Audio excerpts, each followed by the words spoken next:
Okay, I'm not sure why recording in a quiet house is so unnerving, but it is. But I wanted to make something. I've had a couple of breakdowns in the last few days, and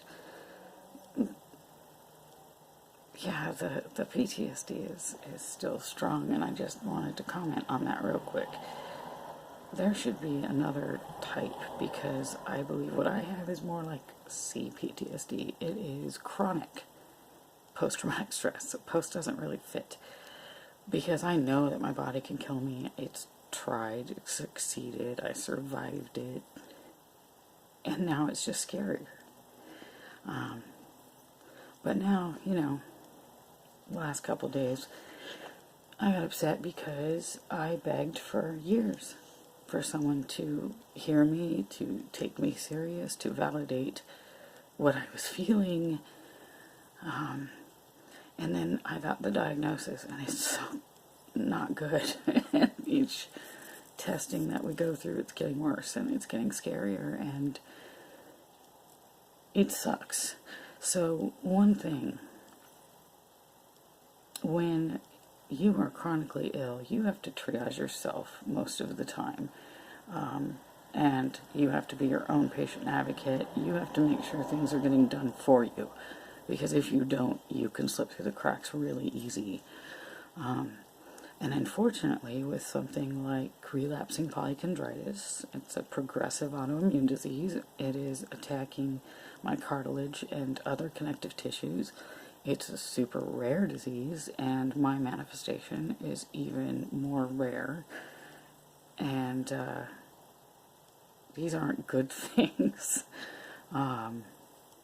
Everybody laughs. I've always been unique. My friend said, you've always been 1 in a billion, so why would your disease be anything but? So it's 1 in a few million, and then my form of it is even more rare. We don't know. So, yay, so special. But with something like this, the tracheomalacia I was diagnosed with, which was the softening of my windpipe. It's the cartilage of my windpipe that's been attacked, and it's made it floppy, and so it sticks, I choke. Anyway, in a normal person, this would be considered an acute emergency, and that person would have been rushed into surgery and gotten a stent placed, and because of the nature of my disease, the surgery could kill me before the symptom does. So that's a prime example of what I mean by, triage yourself is, the doctors are doing their best trying to put things in order and get me medicated and treated as well as they can to stop the progression. But there's other things that go on that, I have a dental problem that's occurred because of the medications and the symptoms and all of that, and it's pretty severe. But where does that fit in the triage line? When do I say, okay, well, that's an emergency for someone else, but is it for me? Does this trump the other things that are in line to be taken care of and checked out? And it was really upsetting because, my teeth are basically crumbling in my mouth, and it hurt so bad to brush my teeth tonight because my gums are just inflamed and they have all these sores on them. And before when I was first diagnosed, I still had kind of a more positive outlook, like, oh, they figured it out, I'll get treated, we can stop it right here, I might not get better than this, but I won't get worse. And then I got worse. And so back then, it sounds like so long ago, it was just like 2 months ago, I thought, oh, well, I can go and get implants done, right? Okay, we can do that. We can fix my mouth. Now, that's probably totally out of the question for multiple reasons. One, the danger involved with any surgery triggering my system. 2, the danger of all the bacteria that live in your mouth, and me being on immunosuppressants, yeah, pretty damn dangerous. And 3, how long do I have? I mean, this thing could collapse at any minute, and that's bye-bye. Are we going to pay to do a full mouth of implants? No. What's going to happen if I go to a dentist? Well, first, let's see, I got to get in touch with my doctors at Stanford, find out if I can. And if I can't go see a dentist, then how long do I have to be off this medication in order to get that done? And how bad would that be for my syndrome, for my disease? And then find a dentist who knows autoimmune diseases and the complications that come with them. I don't imagine that will be terribly easy to find. And then I do get in, and I can already tell you right now, there's at least 3 teeth that are getting pulled. They're not going to get repaired. It's not a cavity anymore. It's far beyond that. One of them is a tooth that had a filling, and the filling was over the top of the tooth. And then that had gone by the wayside after the coma and all that, and I had to get a root canal. And now that root canal has come off, and the tooth is broken all around. And so there's just this jagged mess of a tooth. They're not saving that. There's no saving that. And that's the side I chew on for the last 8 years. Because this side up here, a molar split lengthwise, and half of it fell out, and the other half is just a giant hole up. Now, I know it's dangerous, and so I just kind of tried to be as safe as I could be, and as hygienic and cautious, and all of that of it, but now this side's going, right? And I got a chip right here, and now there's a second chip right there. So, okay, maybe we can patch those, but the others, they're just getting pulled. And then one here, pulled. I can see into the gum line. There's a hole straight in. You can see right in it. They're not fixing that. So I bother going in and risk coming out like a toothless hag and unable, for whatever time I do have left, to unable to eat the good stuff. I mean, if they could tell me, yeah, this new drug is working, okay, then maybe I will consider going down these paths, and they can say, yeah, you're stopped. You have not progressed since our last appointment. Yes, that would be ideal. And ideal, yes. I wheelchair for 20 more years, no problem. I'll learn to dance in a wheelchair. However, even with that, the trachea thing is not good. Because there's nothing they can do if it collapses. And I told my husband earlier, I said, I'm kind of expecting doctors to just say, may the force be with you. Because I've now had 2 different ones give there's nothing we can do, and sorry, good luck. So I'm left to sit at home with this, which is an emergency for most people. This is very painful and not great. And then I have another problem that's come because of my inability to eat properly or have bowel movements properly because of the medications that I'm on. And that's an emergency. Or is it? And it gets really frustrating because how am I supposed to know if I'm picking the right things? I can ask my doctors in between, but I see them every 3 months, and how am I supposed to know if I go to get the complication with my lady bits taken care of, the endometriosis and all of that, which is, I'm just really chalking up with the diseases and the pain here, but it is really, really unfair. And this is the video for tonight, is me playing the victim. It is terribly unfair that you should ever have to triage yourself, that you should ever have to pick one pain or one complication over another, unknowing what that could mean for you. It's unfair, and it's hard.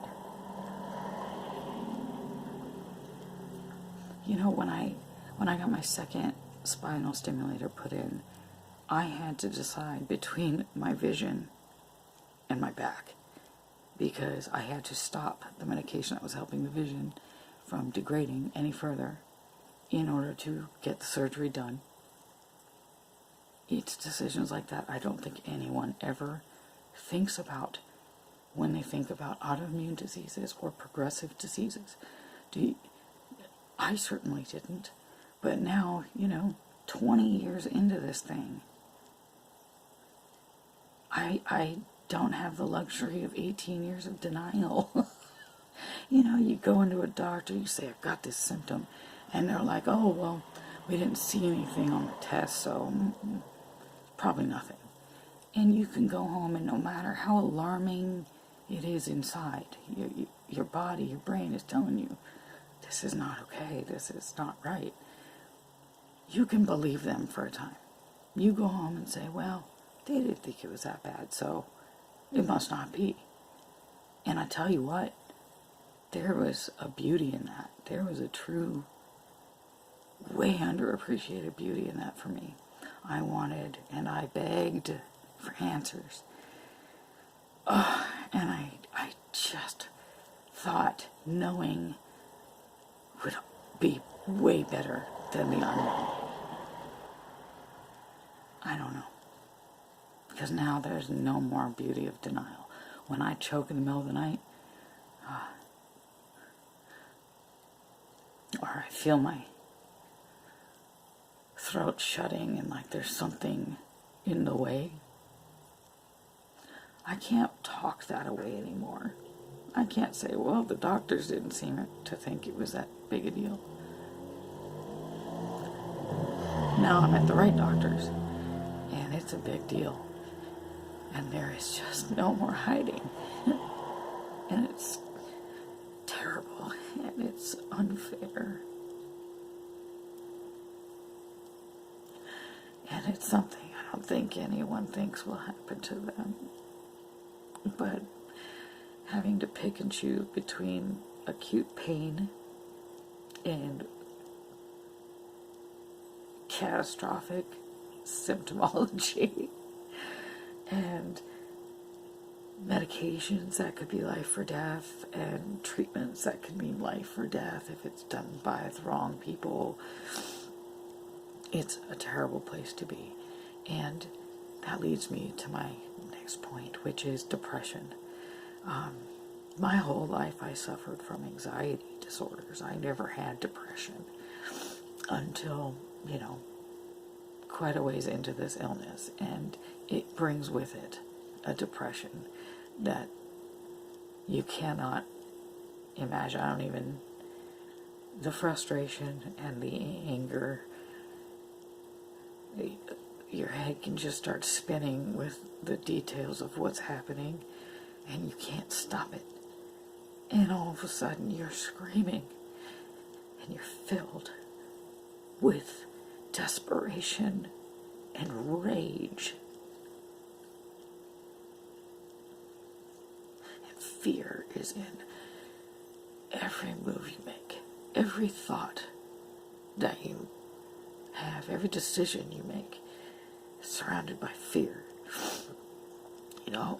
My lymph nodes swelled up today. I'm on an immunosuppressant. How worried should I be? It's an infection. How worried should I be? Well, there's my nose again.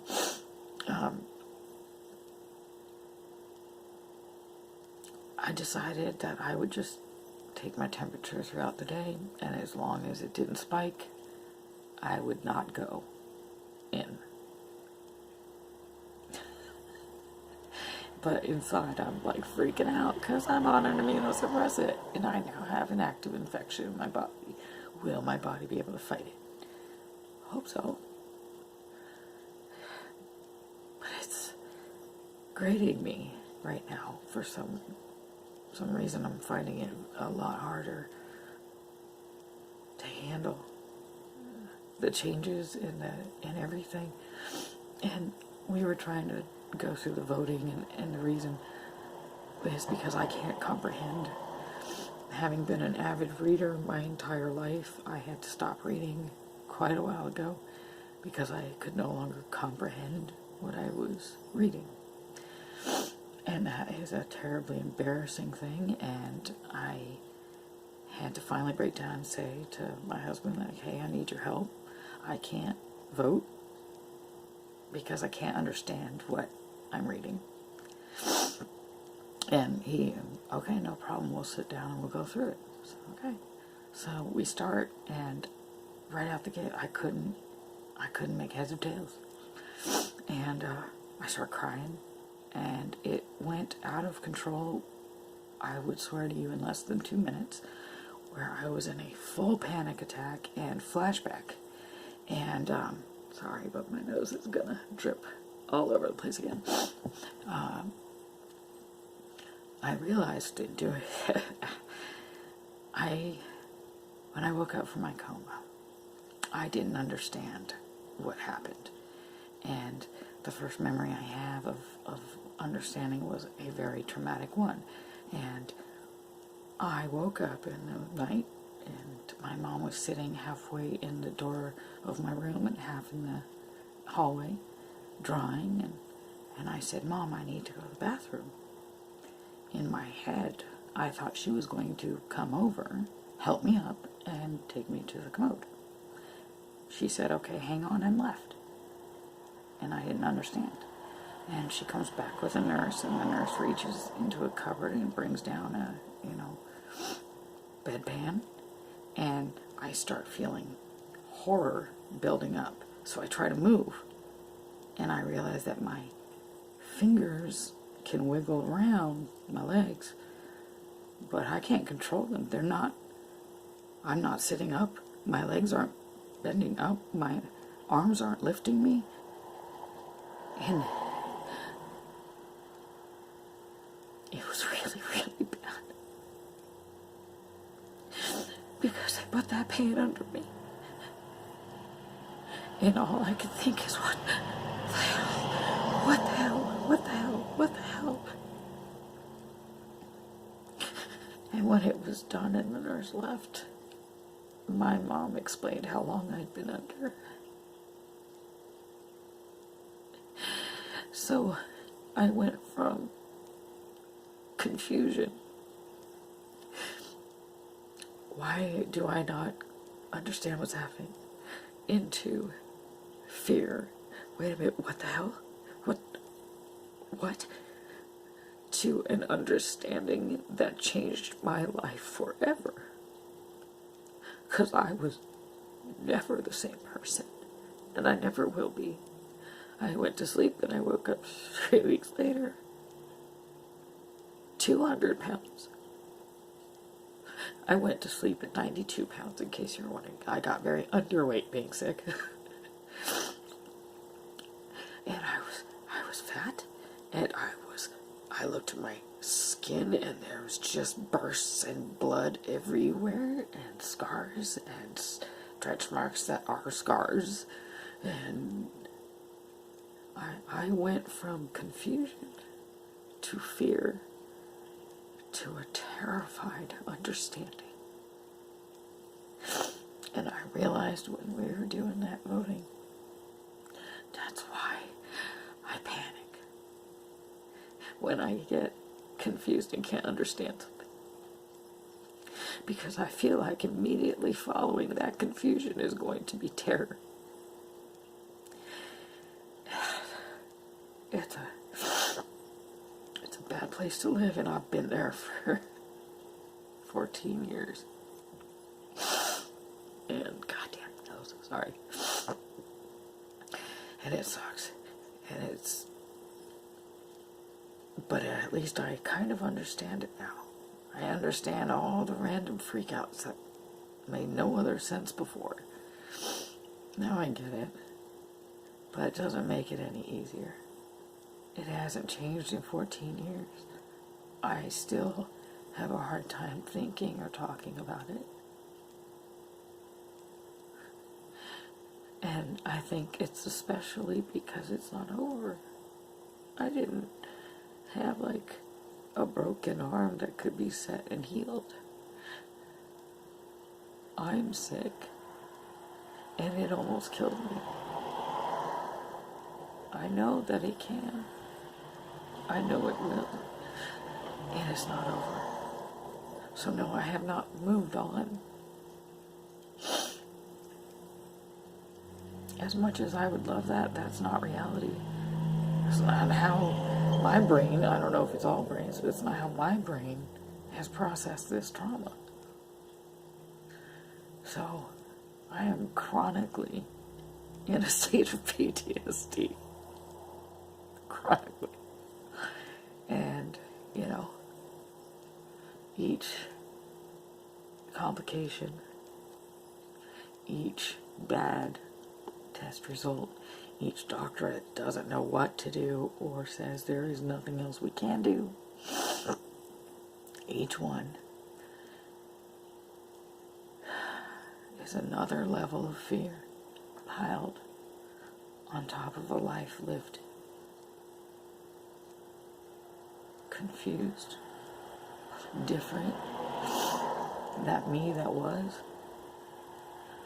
I don't understand why I can't just snap my fingers and be her again. I want my power back, and I'll have a moment or a week where I feel strong as hell and I am fighting. But I have a lot more depression and a lot more fear, and it seems that those rule a lot more than my powerful days do. I stopped going out and socializing at first for me because I found that people didn't want to see me broken or sick. They like the Rainbow Bright Sonia, the fun gal. And so I would hide whenever I would have a flare-up of something. So initially that's where it started. But it got to a point where I pushed everybody so far that when I reached back out and said, hey, I need people,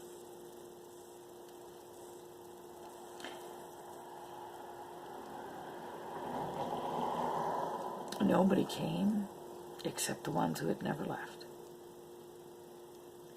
And that was a piece of humble pie. Tell you what. I even wrote, I said, how humble the heart who realizes how unimportant they are to the world. Not the world, I thought my world. I thought my world I was quite a deal. No, not when it comes down to it, because people can't handle it. It's not a bad thing. It's just a fact that happens to hurt me. It doesn't make them bad people. No,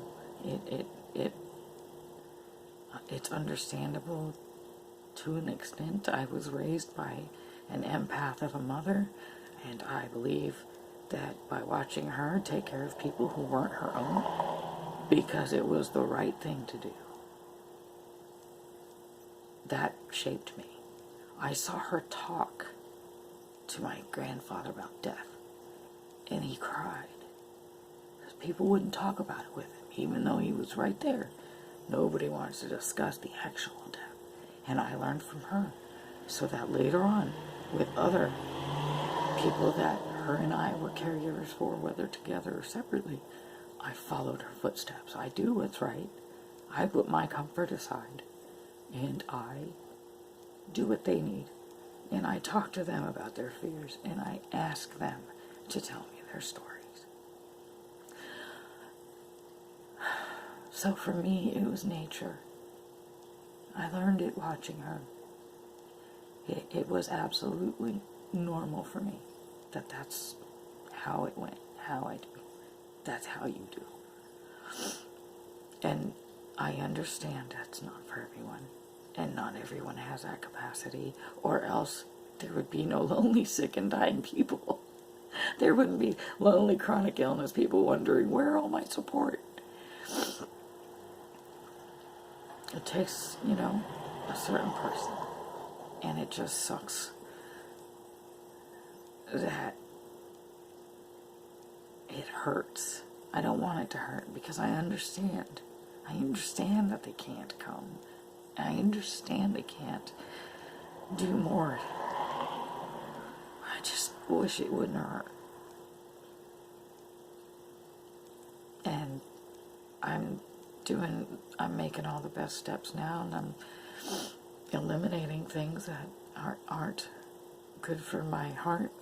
I'm eliminating any friendships that make me feel like I have to be fake or somehow hide my truth for their comfort.